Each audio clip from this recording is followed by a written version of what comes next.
Laudaha SI অফিসে তৃণমূলপন্থী শিক্ষক গঠনের ডেপুটেশন প্রদান। শিক্ষাঙ্গনে নৈরাজ্য সৃষ্টি ও ষড়যন্ত্রমূলক আতাতের বিরুদ্ধে এবং শিক্ষা সহায়ক পরিবেশ গঠন ডাকে তৃণমূলপন্থী পশ্চিমবঙ্গ মাধ্যমিক ও প্রাথমিক শিক্ষক সমিতি সংগঠন বুধবার দুর্গাপুর ফরিদপুর ব্লকের লাউদোয়া এসআই অফিসে ডেপুটেশন দিল। এদিন বেলা 11টা থেকে লাউদোয়া এসআই অফিস সংলগ্ন মাঠে ডেপুটেশন কর্মসূচি হয়। কর্মসূচিতে যোগ দেন পশ্চিম বর্ধমান জেলার 15টি চক্রের সংগঠনে প্রায় 7 থেকে 800 শিক্ষক শিক্ষিকা। সংগঠনের পক্ষে নুরুল হক, জয়ন্ত কর্মকার, দেবারতী সিনহারা জানান, শিক্ষা প্রতিষ্ঠানে শিক্ষা সহায়ক পরিবেশের গঠন আমাদের উদ্দেশ্য। আমরা চাই বিদ্যালয়গুলিতে নিয়মিত পরিদর্শন ব্যবস্থা রাখা হোক। পড়াশোনা, মিড ডে মিল, শিক্ষকদের হাজিরা সহ অন্যান্য বিষয়গুলি ঠিকঠাক হচ্ছে কিনা তা দেখা প্রয়োজন।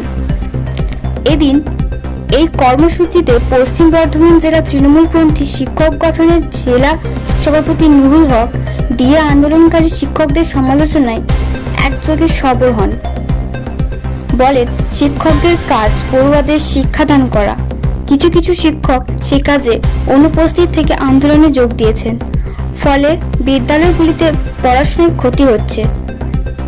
আন্দোলনের নামে বিদ্যালয়ে যারা অনুপস্থিত থাকছে তাদের বিরুদ্ধে ব্যবস্থা নেওয়া আর্জি জানান। শিক্ষক সমিতি পশ্চিম বর্ধমান জেলা এবং পশ্চিমবঙ্গ তৃণমূল প্রাথমিক শিক্ষক সমিতি পশ্চিম বর্ধমান জেলার যৌথ উদ্যোগে দুর্গাপুর উত্তর চক্রের অবর বিদ্যালয় পরিদর্শক অফিসের সামনে আজকে এই ডেপুটেশন সম্পূর্ণরূপে এই এলাকার অবৈতনিক শিক্ষা ব্যবস্থা, প্রাথমিক এবং মাধ্যমিক শিক্ষা ব্যবস্থা, যে শিক্ষা ব্যবস্থার উপর নির্ভরশীল আমাদের বাংলার তথা দেশের নিম্নবিত্ত, অন্তর্দয়, মধ্যবিত্ত পরিবারের ছেলেমেয়েরা, সেই বিদ্যালয় ব্যবস্থাকে সুদৃঢ় করার লক্ষ্যে। তার কারণ আমরা লক্ষ্য করছি কিছু দায়িত্বজ্ঞানহীন বিরোধী শক্তি এই অবৈতনিক শিক্ষা ব্যবস্থাকে ঘুণ ধরানোর চেষ্টা করছে। দীর্ঘদিন ধরে বিনা পারমিশনে, অথরিটি বিনা পারমিশন ছুটি নিয়ে তাদের বেতন বৃদ্ধির আন্দোলন করছে ছাত্রছাত্রীদেরকে বঞ্চিত রেখে।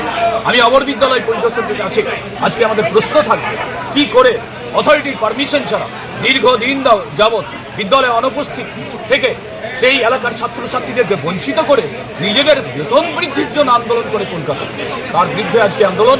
এবং এই এলাকার বিদ্যালয় পরিদর্শক, যে বাংলায় আমরা পরিদর্শনটাকে ঠিকঠাক করার জন্য অনুরোধ করা, তার জানানো যে বিদ্যালয় পরিদর্শন করুন, সেখানে শিক্ষা ব্যবস্থা ঠিক আছে কিনা, ঠিকঠাক ক্লাস হচ্ছে কিনা, সঠিকভাবে ছুটির নিয়ম পালিত হচ্ছে কিনা, মিড ডে মিল ঠিকঠাকভাবে হচ্ছে কিনা। এই শিক্ষা ব্যবস্থাটাকে সুদৃঢ় যদি করতে না পারি, যারা এই ভারতবর্ষের 70% মানুষ, যে শিক্ষা ব্যবস্থার উপর নির্ভর করে দেশের স্বপ্ন দেখে, নিজেদের ভবিষ্যৎ গড়ার স্বপ্ন দেখে, নাগরিক হওয়ার স্বপ্ন দেখে সেই ব্যবস্থা ভেঙে ফেলার একটা চক্রান্ত তৈরি হয়েছে। এবং এদের সঙ্গে কর্পোরেট যোগাযোগ নিশ্চিত, কারণ ওরা জানে এই অবৈতনিক শিক্ষা ব্যবস্থাকে যদি ভেঙে দিতে পারি, তাহলে প্রাইভেট যে বিদ্যালয়, সেই বিদ্যালয়গুলো গড়ে উঠবে এবং এদের কর্পোরেট সংযোগ কিন্তু নিশ্চিত। আমরা কিন্তু সেই শিক্ষা ব্যবস্থাকে বাঁচানোর লক্ষ্যে এই শিক্ষক শিক্ষিকারা আজকে আছেন সেই সমস্ত ছাত্রছাত্রীদের জন্য, সেই শিক্ষক শিক্ষিকাদের যাদের চাকরিকে সুনিশ্চিত করার লক্ষ্যে এই অপশক্তি, এই বিরোধী অপশক্তি, দায়িত্বজ্ঞানহীন অপশক্তি, যারা স্কুল বন্ধ করে নিজেদের বেতন বৃদ্ধির জন্য আন্দোলন করে, বেতন বৃদ্ধি করতেই পারে, শিক্ষকদের সবাই চাই ডিএ বৃদ্ধি হোক, কিন্তু শিক্ষা ব্যবস্থাকে নষ্ট করে বেতন বৃদ্ধি এবং তার রাজনৈতিক ষড়যন্ত্র আতাতকে প্রতিষ্ঠা করতে, তার বিরুদ্ধে আজকে আমাদের ডেপুটেশন রাখা। আপনার নাম? আমার নাম নুরুল হক, পশ্চিমবঙ্গ তৃণমূল মাধ্যমিক শিক্ষক সমিতি পশ্চিম বর্ধমান জেলা। পাশাপাশি ডিএ আন্দোলনকারীদের সাথে কর্পোরেট সংস্থার যোগসাযোগ রয়েছে বলে অভিযোগ করেন।